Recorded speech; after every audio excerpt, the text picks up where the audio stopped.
며칠 전에 저희 딸이 아빠 이거 재밌어 그러면서 보라 그래서 봤더니 바로 이 길만솔 할머니 나오는 춘천의 어느 지역에 있는 동네더라고요. 재밌게 잠깐 보았습니다. 옆 사람과 인사하시겠습니다. 다 하나님께서 주셨습니다. 믿음이 없이는 감사하지 못합니다. 믿음에 굳게 서서 감사함을 넘치게 합시다. 하나님이 줬냐? 그래도 나는 하나님이 줬다는 거예요. 이 할머니는 믿음에 굳게 서서 감사함을 지금 넘치게 하고 있구나 하는 생각이 들었습니다. 언젠가 제가 말씀을 드렸는데, 제가 부목사 시절에 어느 교인이 찾아와서 제게 따지듯이 이렇게 건의를 한 일이 있습니다. 목사님, 헌금은 자발적으로 해야 되는 것 아니겠습니까? 그런데 왜 주부에다 헌금 봉투를 넣는다면 이 자발성을 떨어뜨리는 거 아니겠습니까? 그러니 주보 봉투에 성탄절, 추수감사절, 신년감사 이런 거 넣지 않는 게 좋겠습니다. 저 한방 이렇게 맞는 기분이었고요. 한편으로는 이게 맞는데, 한편은 맞는데 그런 생각이 들었어요. 또 언젠가는 신년 송구영신 예배 때 우리 교회에서는 첫 시간에 첫 예물을 드리자. 그래서 우리 다 나와서 이렇게 드리지 않습니까? 넌지시 한 사람씩 나와서 이렇게 헌금하게 하는 건 너무 강제성이 있어 보입니다. 뒤에다가 이렇게 헌금하면 우리 교회는 뒀는데 신년감사도 그렇게 하는 게 좋지 않겠습니까? 라고 어느 분이 저한테 말한 적이 있어요. 그것도 매우 일리가 있는 말씀. 왜냐하면 저는 개도 묶어서 키우는 거 저는 싫다. 그래서 강아지도 묶어가지고 이렇게 이 집에 있는 게 너무 애처로 보이고요, 너무 불행해 보이는 거예요. 강아지일지언정 자유롭게 좀 뛰어다니고, 우리 신앙의 삶이 정말 자유스럽게 스스로 이렇게 믿어야 되는데, 그런데 정말 우리가 자발적으로 감사하는 삶, 자발적으로 주님 앞에 나와 예배하는 삶을 살 수 있을까? 시키지 않아도 내가 먼저 하겠습니다 하면서 막 봉사하시는 분들이 점점 그런 분이 있긴 있어요. 근데 점점 없어지는 것 같은 생각이 들어요. 언젠가 이제 레위기를 쭉 이렇게 읽어 나가다가 똑같은 질문을 제가 우리 교인들을 대표해서 하나님께 한 적이 있어요.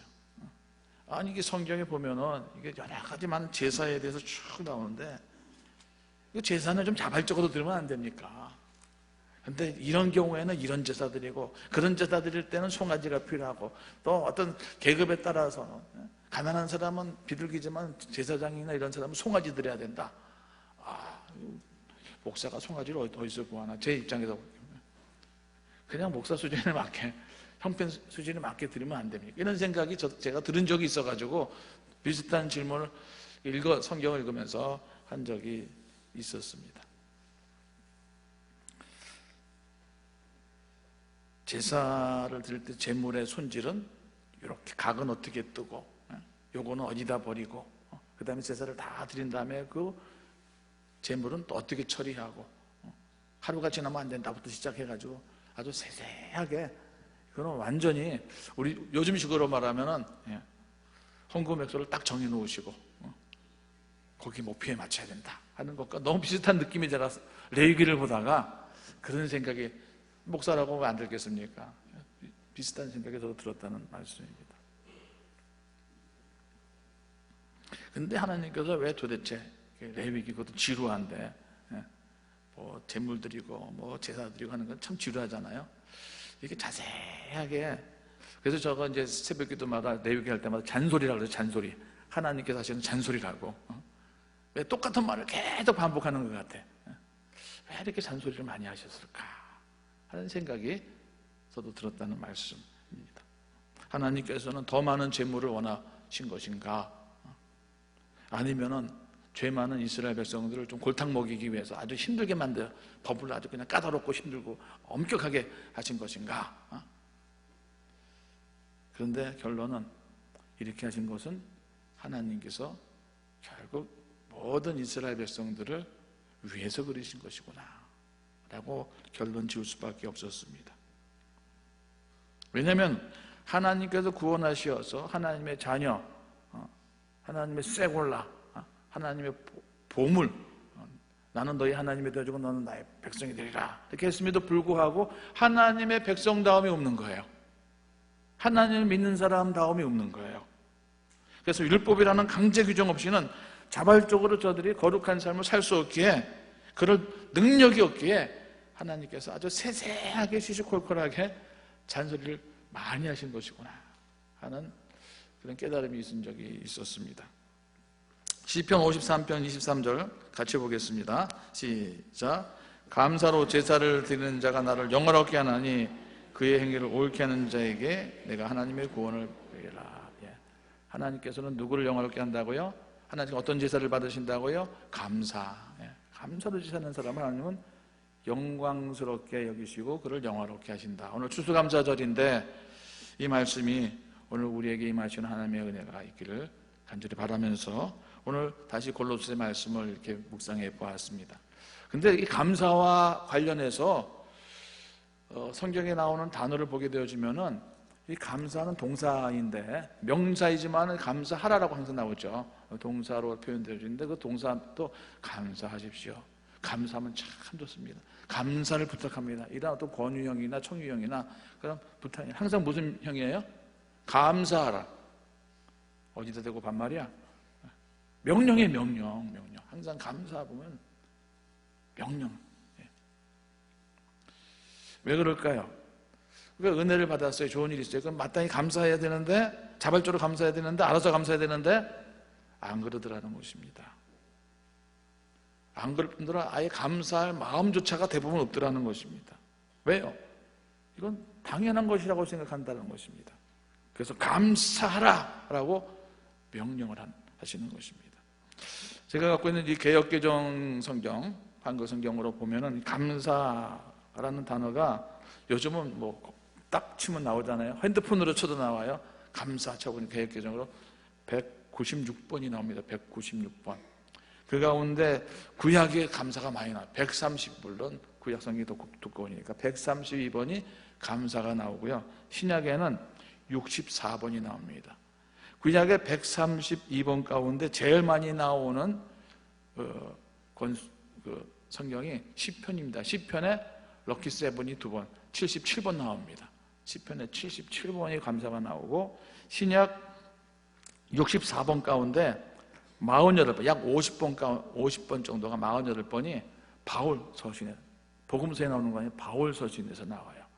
그러니까 시편과 바울 서신에서 감사가 많이 나오더라. 감사한다, 감사하라 하는 명령력이 많이 나오고 본인도 감사한다 그런 표현이 나오는 걸 보게 되어질 때 한 가지 발견되어지는 거예요. 감사는 뭐 솔로몬이라든지 뭐 이런 부귀영화를 누린 사람이 감사를 많이 한 것이 아니라 감사할 수 없는 환경 가운데 있던 사람, 시편의 특별히 다윗, 그 다음에 우리가 바울의 이야기를 너무 잘 알잖아요. 바울, 이런 사람들이 감사를 많이 얘기했다는 거예요. 그래서 1번 같이 읽습니다. 1번 시작. 감사는 환경으로부터 나오는 것이 아니더라 하는 것이. 보십시오. 다윗의 삶, 사무엘이 어느 날 하나님의 감동을 받고 이새의 아들들에게 기름 부으러 갔어요. 왕으로 세우기 위해서. 그래서 기름 부으려고 그러는데 아니라는 거예요. 그래서 여기 뭐 다른 아들은 없냐고. 하나 있긴 있는데 걔는 아니라고. 누가요? 이새가 자기 아들 가운데 제일 막내인 다윗은 오늘 사무엘이 우리 가정신방 온다고 그러는데 있지도 않겠어요. 나가서 너는 양이나 돌보라. 왜? 얘는 아니거든. 얘는 아니거든. 형들도 이 다윗은 까무러 보지도 않았어요. 동생으로 여기지도 않았어요. 나중에 보면 막 야단치고 그랬어요. 그래서 어떤 랍비들은요, 시편 51편에 다윗의 시편인데, 내가 죄악 중에서 출생하였으며 어머니가 제 중에서 나를 잉태했나이다, 이런 표현을 보면서 어쩌면 다윗이 사생아가 아닐까, 뭐 이런 해석을. 왜냐하면 다윗이 고백하기를 나는 출생부터가 부모가 나를 버렸다, 이렇게 얘기를 하는 거니까. 그렇지 않더라도 사실 다윗은 부모에서 버려진 것 같은 그런 삶을 살았는데 그런 거 아닌가, 이렇게 해석하시는 분까지 있을 정도로 다윗은 집안에서부터 내놓은 자식이었어요. 어쨌든 간에 사무엘이 다윗에게 기름 부었습니다. 그래서 이스라엘 새 왕으로 세웠는데, 왕의 기름 부음을 받은 다윗의 삶이 어땠습니까? 바로 잘 나갔습니까? 아닙니다. 10수년 동안 도망자의 삶을 살았습니다. 하루도 두 다리를 쭉 뻗고 편하게 산 날이 없었습니다. 대부분 굴 속에서 살았습니다. 다윗의 사울의 군대가 찾아와서 자기 목숨을,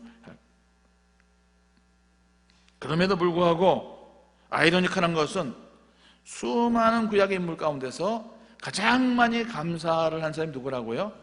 바로 이 다윗이었다는 것입니다. 바울도 마찬가지죠. 바울은 자기의 삶을 예수 그리스도에게 들은 이후에 그의 삶이 완전히 달라진 사람입니다. 그러나 그가 예수 그리스도의 복음을 전하러 다니는 곳마다, 가는 곳마다 그는 매를 맞았고. 지난 여름에 제가 뉴룸이라는 곳을 가봤어요. 뉴룸이라는 것은 이제 웨슬레이 감리교의 청소 웨슬레이가 이제 처음으로 감리교 교회를 세운 장소거든요. 근데 뉴룸에 들어가 딱 특징이 있었는데 보니까 창문이 없어요. 창문이 없고 위로만 창문이 하나 있어요. 하늘로 정말. 나중에 알고 보니까 웨슬레이가 설교할 때마다 돌멩이가 많이 날아왔다는 거예요. 그래갖고 웨슬레이는 돌멩이를 60번 맞았다. 60회나 돌에 맞아 죽을 뻔했다. 그런 기록이 나오더라고요. 그래갖고 창문 없었어. 어쨌든 간에 바울도 돌에 맞고 배가 파손이 되어지고 강도의 위협과 동족의 위협과 배고픔과 헐벗음과 너무너무 어려운 삶을 예수님을 위해서 살았다는 것 아니겠습니까? 나중에 3차 전쟁을 마치고 예루살렘으로 돌아갈 때에는 누명까지 쓰고 예루살렘에서 2년 동안 감옥생활, 또 로마로 죄수의 몸으로 가서는 또 2년 동안 또 감옥생활, 에베소에서도 감옥생활, 수없는 감옥생활을 하지 않습니까? 나중에는 어떻게 죽었어요? 목 이렇게 내놓고 참수형. 그 돌멩이가 또 로마 가보신 분들이 있잖아요. 그가 톡 튀어갖고 3번 튀었다. 그러니까 3번 분수교회 이런 거 있잖아요. 그게 죽었어요. 그럼에도 불구하고 바울은 모두 13권의 성경을 편지를 썼고 입이 열릴 때마다 늘 말한 게 항상 기뻐하라, 쉬지 말고 기도하라, 범사에 감사하라. 이러한 다윗의 삶과 바울의 삶을 통해서 우리가 한 가지 확실히 감사와 연결해서 생각해야 될 것은, 감사는 절대로 환경 때문에 생기는 것이 아니다 라는 것입니다. 우리가 어떤 경우에 어떤 사람을 볼 때 저 정도면 감사해야지, 이건 정말 감사해야 되는 거 아니야? 그럼에도 불구하고 감사치 않는 경우가 있어요. 많죠. 그런 가장 대표적인 사람들이 누구였느냐? 바로 이스라엘 사람들이었습니다. 이스라엘 사람들은 430년 동안 애굽에서 이집트에서 종노릇하였습니다. 아버지도 노예고 할아버지도 노예고 아들도 노예고 손자도 노예고 모든 이스라엘 사람 다 노예였습니다. 노예라는 신분은 자신의 삶을 자기 마음대로 꾸려나갈 수 없는 것입니다. 계획할 수도 없는 것입니다. 내일을 계획한다는 건 절대로 그런 거 있을 수가 없습니다. 꿈을 가질 수가 없습니다. 절망의 연속이었습니다. 자녀를 낳았는데 너무너무 예쁘고 똑똑하고 천재일지라도 그런 노예로 태어난 자녀는 꿈이 있을 수가 없는 것입니다. 왜요? 노예의 삶만 남아있기 때문에. 기가 막힌 재능과 기술을 가지고 태어났다 할지라도 소망을 가질 수가 없습니다. 할 수 있는 것은 노예일 뿐입니다. 진액을 이기고 벽돌을 굽고 쌓는 일밖에는 할 수가 없는 것이었습니다. 아무리 기가 막힌 은사와 재능을 갖췄다고 할지라도 저들의 삶은 소망이 없는 절망의 연속이었습니다. 그래서 이 삶이 끝났으면 좋겠다. 그런데 자신들의 힘으로는 이 노예 생활을 끝낼 수가 없었습니다. 싸울 군대도 없었고 무기도 없었습니다. 그런데 어느 날 하나님께서 놀라운 은혜로 모세를 통하여서 이스라엘 백성들을 전쟁 한 번 하지 않고 오늘 호련히 애굽에서 승리한 개선장군처럼 떠나게 하시고, 그러면 어떻게 해야 돼요? 감사해야죠. 근데 감사는 정말 잠깐 홍해를 건넜던 그날 저녁에만 잠깐 감사하고 곧바로 그 다음날부터는 뭐가 튀어나왔어요? 원망과 불평. 끊임없이 물이 없습니다. 음식이 없습니다.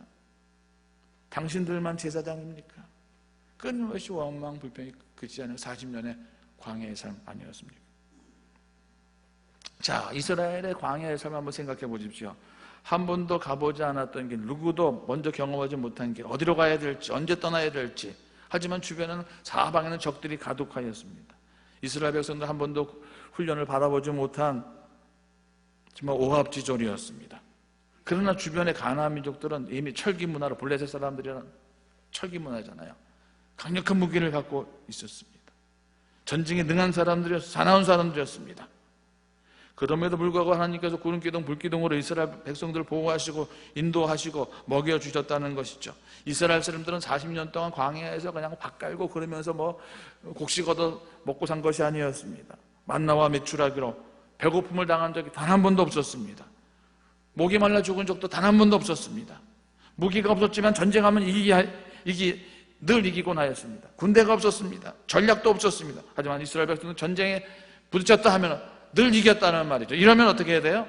감사하기에 충분한 거잖아요. 그럼 좀 당연히 감사해야 되죠. 감사해야 될 이유가 분명한 것이죠. 그런데 이스라엘 백성들은 기회만 있으면 감사가 아니라 불평하고 원망, 절대로 감사하지 않았어요. 이유가 뭘까요? 왜 이스라엘 백성들은 이렇게 감사 조건이 많았음에도 불구하고 우리라면 이거 분명히 감사해야 되는데 왜 감사하지 않았을까요? 이스라엘 백성들 문제라고 그러지 않습니까? 우리가 그래서 어떻게 해서 그렇게 감사하지 않는 거냐? 그런데 어느 날 갑자기 성경을 보다가 이스라엘 백성들이 감사하는 게 더 이상한 거구나, 감사하지 않는 게 정상이구나, 그걸 또 깨달았어요. 그러니까 우리가 다 정상 됩시다. 그러면 안 되죠. 왜 뭘 보면서 정상이라고 생각했냐면 로마서 1장 21절에 보니까 죄로 말미암아 타락한 하나님의 형성이 깨진 사람들은 그런 모습이 너무나 당연하다는 거죠. 로마서 1장 21절 말씀입니다. 하나님을 알되 하나님을 영화롭게도 아니하며 감사하지도 아니하고 오히려 그 생각이 허망하여지며 미련한 마음이 어두워졌나니. 하나님을 모른다 그랬어요? 하나님을 안다는 거예요. 그렇지만 정말 하나님의 은혜 가운데 그의 속사람이 새롭게 건강하게 회복되지 아니하면 하나님을 알지만은 감사하지 아니하고 오히려 원망만 한다는 것입니다. 이것이 타락한 인상의 본연의 모습이라는 것입니다. 오히려 감사하는 것이 타락한 인간으로서는 비정상이라는 것입니다. 디모데후서 3장 1절 2절에도 이 마지막 때의 징후가 바로 그것이다, 이렇게 말씀하고 있죠. 너는 이것을 알라. 말세에 고통하는 때가 이르러 사람들이 자기를 사랑하며 돈을 사랑하며 자랑하며 교만하며 비방하며 부모를 거역하며 감사하지 아니하며 거룩하지 아니하며. 감사하지 아니하고 그냥 거룩하지 않고 타락한 것을 오히려 자랑으로 여기고, 그러니 감사하지 않는 것이 그냥 세속 사람으로서는 당연한 것이다. 하지만 우리는 세속 속에 살아가는 세속인이 아니라 우리는 성도이기 때문에, 거룩한 백성이기 때문에 구별되어야 되는 거예요. 감사해야 되는 것입니다. 또 한 가지, 우리가 성경을 보면서 우리가 왜 감사해야 되는가, 왜 감사가 중요한가, 우리가 내 삶에서 감사하고 입으려면 감사하는 것이 얼마나 놀라운 은혜의 은총의 능력인가, 예수님의 감사의 삶을 보면은 우리가 그것을 알 수가 있습니다. 예수님께서 행하신 기적 가운데 마태마가 누가 요한에 다 나와 있는 대표적인 기적이 오병이어의 기적이잖아요. 보리떡 5개 물고기 2마리로 5,000명을 먹이고 또 12광주리가 남았다. 이게 너무 엄청나고 신나는 얘기잖아요. 근데 예수님께서 이 오병이어 기적을 행하시기 전에 하신 것이 무엇인가? 짐작이 오시죠? 감사했다는 요한복음 6장 11절 말씀입니다. 예수께서 떡을 가져 축사하신 후에 앉아있는 자들에게 나눠주시고 물고기도 그렇게 그들의 원대로 주시니라. 물고기도 막 주시고 떡도 주셨는데 그렇게 하시기 전에 떡을 가져 축사하신 후에 유카리테스라는 말 썼는데, 유카리시스라는 말 썼는데, 축사라는 말은 귀신을 내어주는 축사가 아니고 축복하고 감사한다 하는 뜻입니다. 그러니까 나눠주기 전에 감사한 거예요. 또 요한복음 11장에 보면은 죽어서 장사 지내서 막 썩은 내가 나는 나사로를 나사로야 나와라 이렇게 하면서 나오지 않습니까? 죽은 사람이 살아나는 거예요. 그러시기 전에 어떻게 하셨는가? 요한복음 11장 41절. 돌을 옮겨 놓으니 예수께서 눈을 들어 우러러 보시고 이르시되 아버지여 내 말을 들으신 것을 감사하나이다. 감사나이다 하고 나서 나사렛에 나오라 그랬어요. 유카리테스. 우리가 감사와 연관해서 그냥 대충 얼버무리면서 생각하고 착각하기 쉬운 건 뭐냐면, 감사는 어떤 기적이 체험한 후에 우리가 나오는 것이다 이렇게 생각을 해요. 그런데 예수님의 감사는 그런 게 아니었어요. 예수님의 감사는 감사함으로 기적이 발생되어지는 거예요. 예수님과 함께하는 사람의 감사는, 이게 성경의 비밀인데, 기적을 일으키는 감사다. 2번입니다. 2번 시작. 감사가 기적을 불러일으킵니다. 우리는 늘 반대로 생각하는데 익숙해 있죠. 무엇이 이루어지면, 그래서 그것이 기적이 나타나면 내가 이 기도 제목이 이루어지면 내가 이제 감사할 거야 그러는데 아니더라고요. 잘 감사 안 하더라고요. 성경은 뭐라고 말씀해요? 감사가 기적을 이끌어낸다는 거예요. 기적의 근원이 감사이다 하는 것입니다. 그래서 성경에는 감사로 기적을 불러일으킨 수많은 사람들의 얘기가 사실은 곳곳에 많이 숨어 있습니다. 제가 머리가 나빠가지고 한 도서너 개만 얘기할 터인데, 노아가 방주에서, 방주 다 죽어서 세상에 홍수다. 방주에서 나와서 어떻게 했어요? 첫 감사의 제물을 드렸어요. 비둘기로. 그때 하나님께서 절대로 내가 앞으로는 이 물로 홍수 심판을 하지 않겠다라고, 무슨 약속이요? 무지개 언약, 무지개 약속. 감사니까 하나님께서도 약속하셔요. 무지개 축복하시겠다고. 아브라함이 하나님께 가는 곳마다 정한 제물로 감사제를 드렸을 때 하나님께서는 하늘의 별을 봐라, 바다의 모래를 셀 수 있는 봐라, 내가 너희 후손을 그렇게 많이 하겠다 하는 자손 번영의 축복을 해주시잖아요. 사르밧 과부 여인이 한 끼밖에 안 한 줌의 그 밀가루로 떡을 빈대떡이겠지 만들어갖고 엘리야한테 드렸을 때, 엘리야가 이 가뭄이 끝날 때까지 이 집에 기름과 양식이 끊어지지 않을 것이라고 축복하는 얘기가 나오잖아요. 다니엘은 사자굴에 들어가 죽을 줄 알면서도 예루살렘을 향하여서 창문을 열고 하나님께 하루에 3번 기도와 감사를 그치지 않아 했더니 사자가 고양이가 됐죠. 사자가 고양이 된 건 느부갓네살 왕이 완전히 고양이 너무 순해져 버렸죠. 하나님의 이름을 높이죠. 이루 말할 수 없는 많은 감사가 기적을 일으키는 얘기가 너무나도 많이 있습니다. 우리가 성령 체험, 은혜 체험, 은사 체험 다 중요한데, 정말 먼저 감사함으로 기적과 같은 복을 우리가 누리는 체험을 함으로 복의 근원이 되어지는 그런 우리의 간증이 넘쳐날 수 있길 주의 이름으로 축원드립니다. 그런 거는 뭐 다 성경에 나오는 사람들 얘기니까, 성경이니까 그런 얘기가 나오죠. 그러실까 봐 지난 7월 첫 번째 주일 맥주감사절부터 오늘까지 우리가 기적을 불러일으키는 감사생활 캠페인을 지금까지 해왔어요. 저도 그래서 감사하려고 막, 저희 집사람은 꼬박꼬박 매일매일 저하고 부부싸움하고 나서도 감사하게 쓰더라고요. 꼭 쓰더라고요. 그러면서 이제 많은 저도 이제 감사 체험이 있잖아요. 제가 뭐 영어를 잘합니까? 지식이 많으니까. 그런데도 그냥 영국을 잘 여행을 왼쪽 스틱 운전에다 이런 건 사고 한 번 안 내고, 제가 퍼펙트라는 말을 몇 번 들었는지 몰라. 영국 사람들한테 칭찬을 많이 들었는지 몰라. 그건 그거고. 제가 지난주 영상 보여드린 것처럼 평남로에 분회장이 됐잖아요.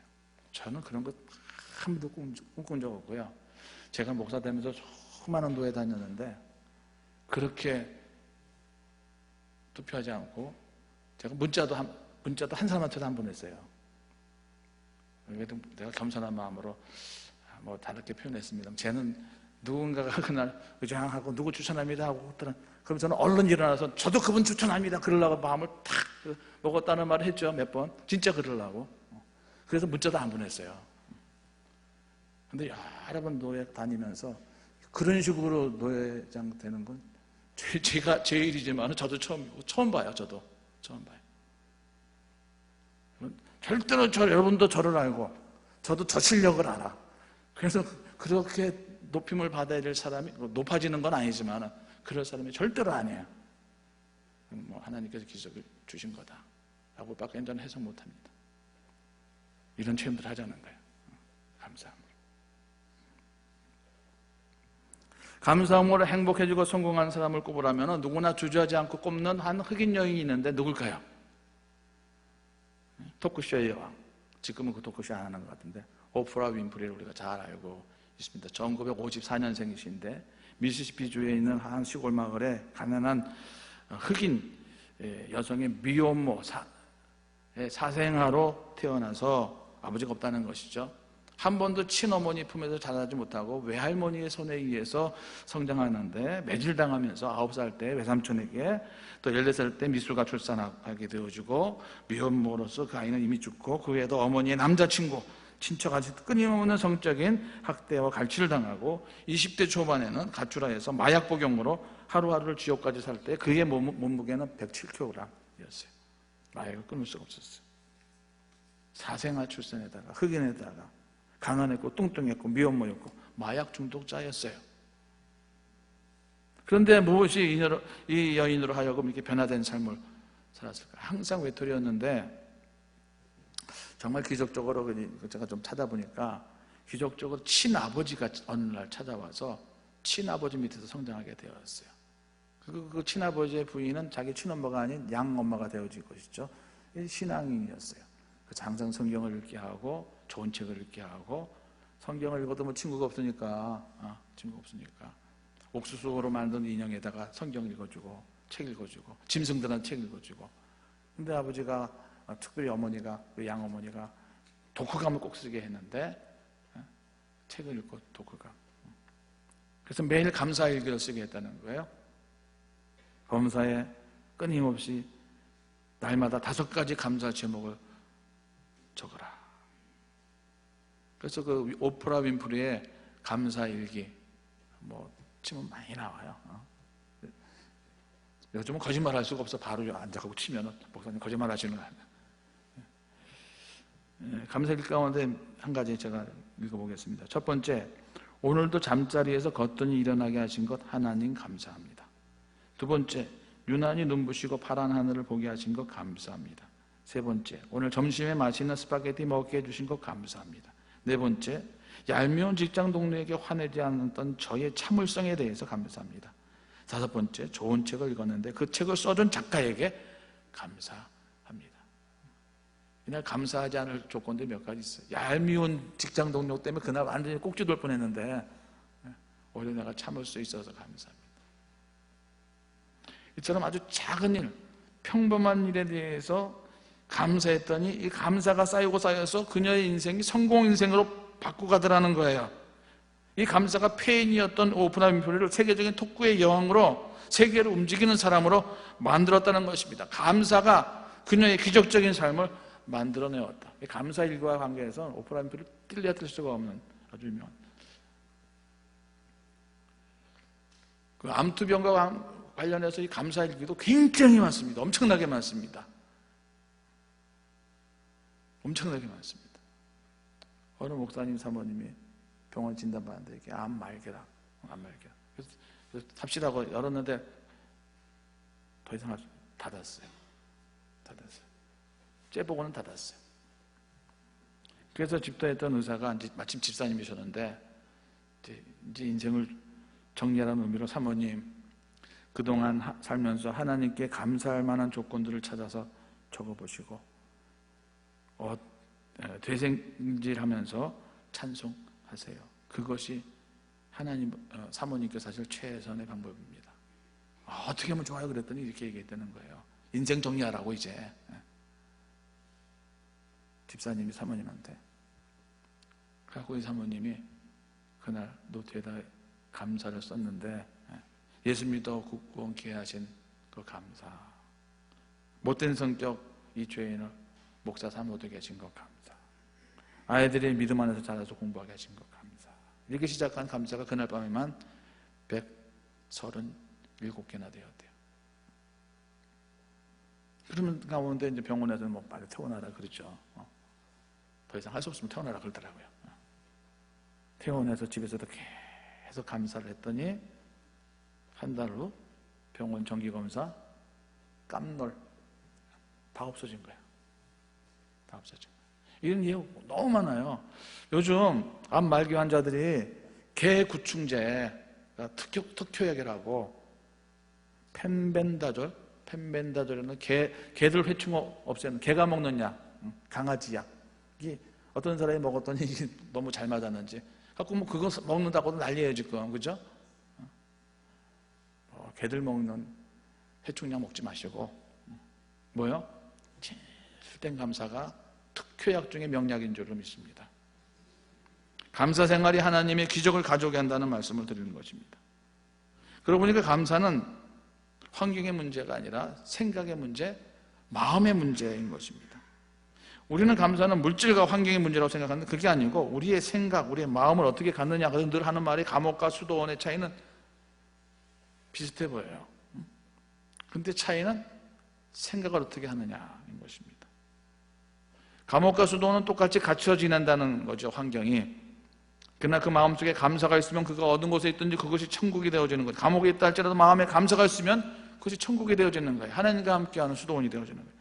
그러나 자원에서 내가 수도원 들어갔다 할지라도 감사 대신에 불평과 원망으로 가득 차 있으면 그건 수도원이 아닌 것이죠. 거기가 바로 지옥인 것이죠. 오늘 이 자리에 앉아 예배한다 할지라도 감사가 없으면 이 자리가 어떤 사람이 가시방석, 양심의 찔림에 닿는 고문 자리가 될 수가 있어요. 성령님께서 계속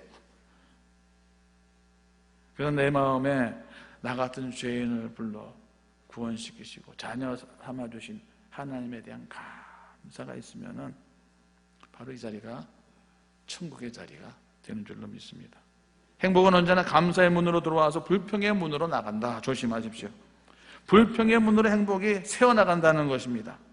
감사의 문으로 기적과 같은 행복의 삶이 찾아온다는 것입니다. 감사는 모든 고난과 역경을 벗어나는 인생의 새로운 출구가 되는 줄로 믿습니다. 그럼에도 불구하고 오늘 우리는 왜 알기는 잘하는데 이 목사부터 감사가 잘 왜 안 되는 것일까요? 왜 감사가 어렵다고 생각하는 것일까요? 아까 그 말세의 특징이라면서요. 그거 구원받지 못하는 사람들 당연한 그게 정상이라면서요. 우리는 구원받았다고 생각하잖아요. 우리는 예수 믿고 구원받았다고 생각하니까 이 자리에 앉아 계시잖아요. 그런데도 왜 이렇게 감사가 어려운가? 어떻게 하면 감사가 넘쳐나는 삶을 살 수 있을까? 그게 바로 오늘 제가 설교해야 될 이유고 오늘 설교의 핵심 포인트인 것입니다. 그래서 바울이 오늘 뭐라고 했는가 살펴보는 가운데 너희 삶에 감사가 되게 하라. 그냥 감사가 찰랑찰랑 할 정도로 감사하다 그렇게 하지 말고 차고 넘치도록 해야 하는데 오늘 6절 7절입니다. 같이 읽어보겠습니다. 시작. 그러므로 너희가 그리스도 예수를 주로 받았으니 그 안에 생하되 그 안에 뿌리를 박으며 세움을 받아 교훈을 받은 대로 믿음에 굳게 서서 감사함을 넘치게 하라. 우리의 삶에 감사가 넘치게 하기 위해서는 필요한 것이 있는데 그것이 뭐라는 거예요? 믿음에 굳게 서야 되는 것입니다. 우리가 감사가 넘치게 하기 위해서는 어떤 감사의 내용이 있어야 되는 게 아닌 것입니다. 우리가 어떤 감사의 이유가 새롭게 발견돼야 되는 것이 아닌 것입니다. 감사의 어떤 환경과 이유의 내용이 발견되지 않더라도 우리가 믿음에 굳게 서 있으면은 감사가 넘쳐나게 된다는 것입니다. 그래서 3번입니다. 3번 시작. 바른 믿음에 굳게 서서 감사해야 되는 것입니다. 성경에 말하는 중요한 진리는 바른 믿음에 굳게 서라는 거예요. 예수 그리스도의 바른 관계를 확실히 하라는 것입니다. 왜냐하면 감사는 믿음의 열매이기 때문에 그렇습니다. 감사라는 믿음이라는 나무가 없는데 감사가 뚝 떨어지는 게 아니에요. 믿음이라는 나무가 든든해야 바람에 불고 홍수가 나도 감사 열매가 맺히는 거예요. 감사는 믿음의 열매인 것입니다. 오늘 사도 바울은 이 비밀을 골로새 교회에 말하고 싶은 거예요. 너희의 삶에 감사가 넘치기를 원하느냐? 그러기 위해서 필요한 것이 믿음에 굳게 서는 것이라는 것입니다. 서두에서 말씀드린 것처럼 다윗을 보면은, 또 사도 바울을 보면은, 또 예수님을 보게 되어지면은 어떤 기적이 나타나기 전에 무엇부터 했다는 거예요? 감사부터 했다고 하지 않았습니까? 특별히 예수님의 오병이의 기적은 예수님께서 제자들에게 행하신 최후의 만찬과 매우 닮은 점이 많습니다. 예수님이 오병이의 기적을 행하시기 전에 빵을 가지시고 축사하시고 떼어주시는 모습은 예수님께서 최후의 만찬에 하셨던 것과 똑같은 단어, 똑같은 모습이셨습니다. 그것은 예수뿐만 아니라 사도 바울도 마찬가지였습니다. 사도 바울이 예수의 몸으로 알렉산드로를 타고 로마로 향해 갈 때 유라굴라 풍랑을 만났습니다. 14일 동안 거센 폭풍 속에서 완전 절망 속수무책이었습니다. 어느 날 밤 하나님께서 사도 바울에게 나타나서 너는 반드시 로마의 황제 가이사에 가야 될 것이기 때문에 너와 더불어서 너와 함께 이 배에 있는 사람은 한 생명도 그 생명을 다치는 일이 없을 것이다. 그렇습니다. 오늘도 우리 하나님께서는 우리가 사명을 다 이루기까지 우리를 지켜주실 것이고 우리가 함께하고 있는 가족들도 지켜주시고 이 민족과 나라도 지켜주신다고 저는 믿습니다. 우리가 주님의 일을 다 하기 위해서. 어쨌든 간에 14일 동안 폭풍 가운데 사람들이 마음 졸이며 아무것도 먹지 못하고 있을 때 그 말을 들은 사도 바울은 사람들에게 기운 차리라고 권면하면서 먹을 것을 주었는데 그것이 바로 성찬식이었죠. 사도행전 27장 35절로부터 37절입니다. 떡을 가져다가 모든 사람 앞에서 하나님께 축사하고 떼어 먹기를 시작하매 그들도 다 안심하고 받아 먹으니 배에 있는 우리의 수는 전부 276명이더라. 예, 사람 앞에서 하나님께 축사하고 하나님께 감사했다는 거예요. 떼어 먹었다. 이게 성찬이에요, 성찬. 276명 이 사람들이 바울을 포로로 잡아갔는데 이 성찬 뜰 다음에는 276명 사람들이 바울을 대장으로 해서 로마로 진격해, 칼 두고 진격한 건 아니지만은 복음의 마인드를 가지고 가는 거예요. 십자가 군병이 되어서, 믿음의 사람들이 되어서. 자세히 보면 예수님의 감사나 사도 바울의 감사의 DNA 속에는 유카리스토스, 성찬, 조금 더 생동감이 있는 표현을 우리가 느끼기 위해서 캐톨릭식으로 말하면 성체, 예수님의 몸, 성체의 나눔이 있는 것이죠. 십자가를 통해서 우리를 위해 찢기시고 우리의 피 흘리시는 예수님의 그 사유가 피의 나눔이 이 감사 속에 있다는 것입니다. 모든 감사를 덮는 이 감사의 DNA가 십자가를 통하여서 우리에게 흘리시는 예수님의 그 사유가 피더라라는 것입니다. 이것이 우리가 굳게 붙들어야 될 믿음이고 이것이 감사의 핵심이어야 된다는 말씀인 것입니다. 아까 김만선 할머니께서 하나님 감사합니다 그랬더니 하나님 주긴 누가죠? 그래서 나는 누가 뭐래도 하나님께서 주신 것이야 한 그 이유는 꽁돈 금일봉 20만 원이 생겨서 내가 오늘 잘 먹게 되었다. 그래서 하나님 감사가 아니라는 거예요. 왜 갑자기 하나님 감사가 왜 태어났어요? 오늘 점심 좋은 거 먹게 생겼구나. 그게 아니라 내가 내 사랑하는 손주가 어딘지 몰라도 좋은 차가 있어야지만, 튼튼한 차가 있어야지만, 그 산악마을로 네팔인지 어딘지 몰라도, 예? 이게 고산지대는요 차가 좋아야 돼요. 아마 고산지대 선교사가 아닐까 저는 그걸 보면 느꼈는데, 예? 그 손주를 위해서 어떻게 하면 그 차를 살 수가 있을까? 근데 할머니가 어디 가서 돈을 벌겠어요? 예? 20만 원이 생겼어. 즉각적으로 이건 손주한테 보낼 돈이야. 이건 내가 나를 위해서 쓸 돈이 아니야. 즉각적으로 이렇게 나눠줄 돈이야. 그래서 감사한 거예요. 감사한 거예요. 감사는 환경에서 오는 것이 아니라 믿음에서 오는 것이다. 그 말씀을 다시 한번 드립니다. 무더운 여름이든 추운 겨울이든 사시사철 똑같은 옷을 입고 있는 분이 있습니다. 무더운 여름에도 두꺼운 옷만 입는 것이 아니라 머리에는 온갖 잡동사니를 다 입고 다닙니다.